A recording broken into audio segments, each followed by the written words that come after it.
Hi guys, and welcome back to the Stretford Paddock for the Paper Talk. I hope you're all having a good morning wherever you are. What a 24 hours it has been, eh? So much news has come through that has completely not derailed our transfer window, but okay, it's derailed our transfer window.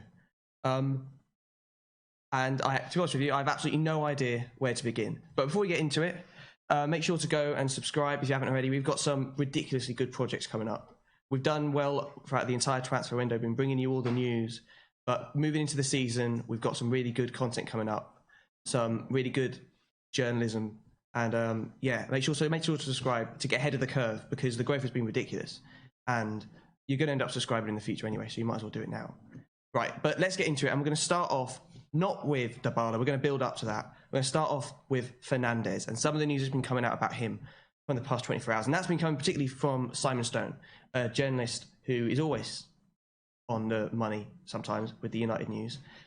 And he's saying basically that the Fernandes deal is off because it was never on in the first place. Supposedly, he was never even on Ole Gunnar Solskjaer's shortlist, just on like the long list. And he never really had too much interest in him. Now, I can tell you for a fact that the idea we weren't ever interested in Fernandes is nonsense. We're definitely interested, just not to the extent that the Portuguese media have made it seem throughout the entire transfer window. And this is what really our transfer window comes down to. Manchester United is such a big name in football that any journalist, they can stick Manchester United into an article, they immediately get more clicks. And ultimately, that's the name of the game.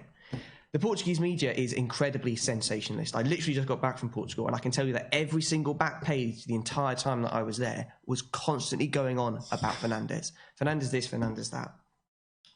So, taking that into account, I don't think we were ever close to signing him. Like we had, like we've said in the past that we thought we were, and that's because the evidence told us we were. But when you look at it, the people who were saying it, the people who were saying, "Oh, he's been on the plane, he's on his way," the agents in London, whatever. It's coming out of Portugal, and there's not many people in that area that we can truly trust. So I think Simon Stone's got this one wrong. We were definitely interested. We probably definitely are interested, and he's probably the only signing now that still remains a slim chance of happening. But it certainly isn't looking likely now. And talking about sensationalist media, we're going to move on to the Pogba situation now. Talking about the news that we've rejected an offer from Real Madrid. That is coming out at the time, so it's probably true. The deal is just laughable. It's quite frankly ridiculous. Supposedly, we rejected a deal, rightly so, of 27.4 million and James Rodriguez. I'm going to say that again because I don't quite believe that Real Madrid thought that was a serious offer. 27.4 million and James Rodriguez. Now, we said to Real Madrid very clearly, 150 million and we'll start talking. James Rodriguez at 27.4 million doesn't even probably get close to 80. Because James Rodriguez has been that poor, really, recently. Thank God we've rejected that. It's a sign that maybe things go in the right way and that we don't just cave to Real Madrid as we have done in the past, as we have done to other teams. But it's the culmination of a ridiculous summer, really. Both on the English media and the Spanish media's part, because everything that Paul Pogba does is scrutinised by the English media, and he said, yeah, he's gone, he doesn't want to go. The back spasms recently, for example, the man was having back spasms. Of course he's not going to be playing against AC Milan in a pre-season game that's meaningless, but I'm still happy we won. It's ridiculous. It's Graham Souness everywhere, isn't he? And there's the same with the Spanish media. The Spanish media, a lot of it, the newspapers, are just mouthpieces for Real Madrid, and they just report the stuff that that Real Madrid wants to be put out there. So all this stuff about, Paul Pogba really wants to come. He's been told to be quiet. Paul Pogba is on his way. This is all nonsense. And it has been all nonsense the whole time. Pogba's a big player. United's a big club. Therefore, anything transfer related brings in massive clicks. Real Madrid can't be like they're seriously interested, but they can't afford it. And if James Rodriguez and 27.4 million is their best offer, they can jog on. Now we move in to the big news. And the big story over the past 24 hours. Dybala and Lukaku, Mandzukic, that whole saga. I'm going to start off talking about Dybala's ridiculously high wage demands and why we've decided to pull out. And what's going on really there. So it looks like the Dybala-Lukaku swap deal is completely off. It's coming from multiple sources, which is significant, and I'll be talking about that in a minute. But it's coming from multiple sources like Fabrizio Romano, The Telegraph especially took it out as an exclusive, that Dybala's shown little to no interest in joining United, and that we've got very frustrated at that. And therefore we decided to pull out of the deal, and therefore the Lukaku deal is probably off as well. Fabrizio Romano reporting that United are upset with the Argentinians' reluctance to join the club, and the wage figures that we're seeing are of around £350,000 a week, which is a lot of money. And we've seen what happens when we pay a player who doesn't want to come before a lot of money. Now, I'm not saying it's exactly the same as the Di Maria deal. I think some people think, because he's Argentinian and he's being forced out of his club, it's the same. It's not. Di Maria just never worked at United for other reasons, really, didn't he? Whereas I think Dybala would have worked better. But if Dybala doesn't want to join and he's offering he wants £18 million a year if you include the image rights, which is just an unbelievable amount of money, then what's the point? Why would we pay a player that much money when in reality we need to strengthen in different positions? Dybala would have been a massive, massive signing. Don't get me wrong, I was excited. But we need to improve in that central defensive midfield position now more than anything, which is why I don't think the transfer window has been a complete disaster. What was the one thing you thought when we came into the transfer window? What was that? It would have been improving the defence. And we've done that. We've revolutionised half our defence. Maguire's all but confirmed. Aaron Wan-Bissaka is just a legend already. So with that in mind, I'm not too worried about the Dybala. Well, I'm frustrated at it. It's made me annoyed, but I'm not too worried at the fact that we pulled out, especially when it's a player that doesn't want to join. Now, though, there's an element that maybe that's not necessarily true. The football clubs brief agents and brief journalists about what they want them to know. And the amount of sources that are saying this, Romano, Telegraph, every single major newspaper, every single major journalist, are all now coming out with the same thing, that, Dybala doesn't want to come. Now, that sounds like it's been a brief from Manchester United. Why would Manchester United want that brief out? Well, maybe it's because they're in the middle of negotiations and they want to do it away from the sensationalist media. That's always an element of deals. The Maguire stuff really tailed off before we've all but confirmed him, right?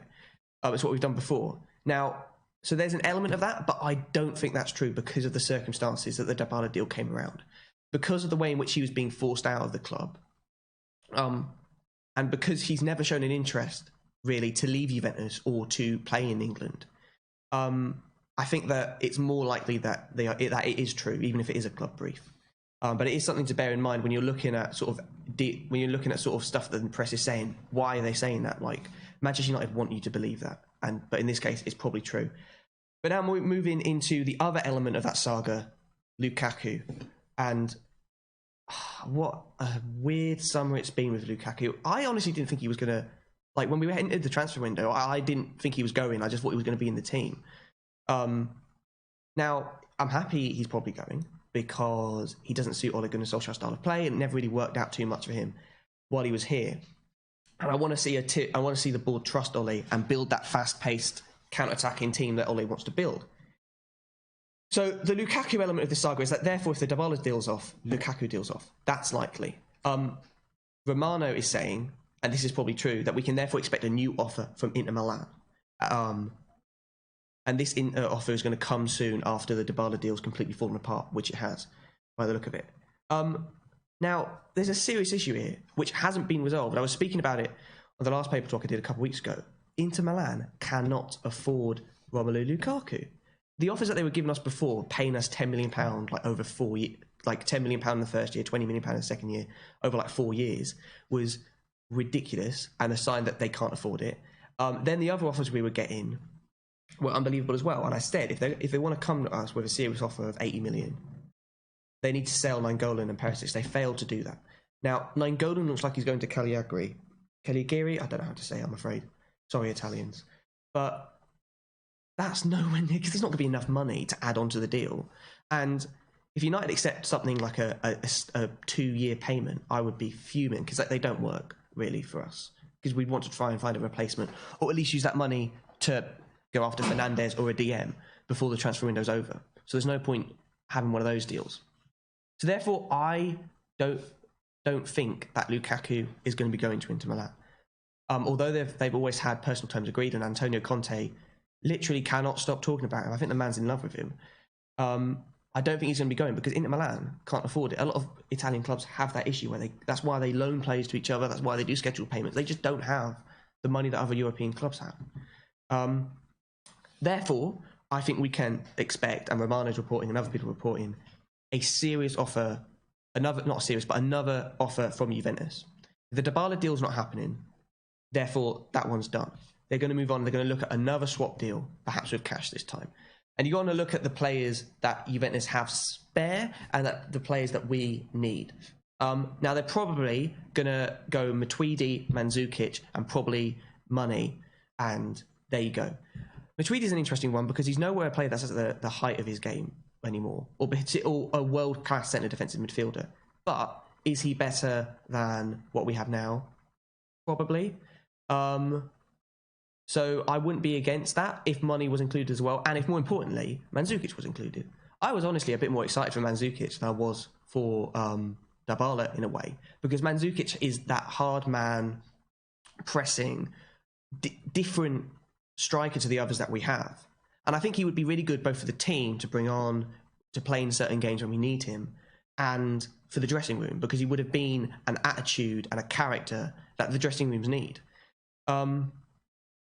So I think if Lukaku's going anywhere, he's going to be going to Juventus on a swap deal. Not including Dybala anymore, unfortunately, but they already have personal terms set out as well. I think Lukaku needs to go, doesn't he? After what he's been doing with the whole leaking the speed, which was just ridiculous, and just disrespect both to the club and to the players, more importantly. And the way in which he's just been talking about going to Italy is playing in Serie A is the dream. Okay, sure. Yeah. So what do you guys think? Put some thoughts in the comments. I'm going to go through some of them now. Mandzukic is a 9. Yeah. Is there any real reason of accepting players in a swap deal because there's a very small chance they'll actually want to join us? Yeah, that's a great point, Casey. Where do I know you from? It's a great point because what is the point in accepting players that aren't going to want to come to the club? Now, I do think that in some cases, if you're a player that doesn't want to be or has been put out of a club like players have at Juventus, then you wouldn't want to stay there. So you would be looking to move anyway. And Manchester United still has drawing power. So there probably are some players that would be interested in joining us. I reckon Mandzukic might very well actually have an interest in joining us because he doesn't get much game time at Juventus anymore. So it would be an interesting signing. And it would be an interesting relationship to see how that works for a couple of years before he retires or something. In my opinion, United was just using Juve, so Inter would increase their bid for Lukaku. That's not a bad idea. That football clubs do that. Media tend to do that a lot. So that's what a lot of clubs will do. They'll say, "Oh, we're getting offers from this club. We're getting offers from this club," in order to get the club that is actually interested to put the stuff up. But in this situation, it's a bit different because of the Dybala thing. I don't think we were looking at using the whole Dybala interest to boost Lukaku's price. And even if we were doing that, Inter Milan can't afford it. And fundamentally, if you can't afford it, then that's the problem. Rashford can't replace Lukaku's goals. I'm not sure about that. I'm not sure, not necessarily Rashford, but the club as a whole. I think we can replace Lukaku's goals. Lukaku scored in batches against smaller teams normally. So yeah, thanks a lot for tuning in, guys. Make sure to like, comment, and subscribe. And I'll see you in the next one.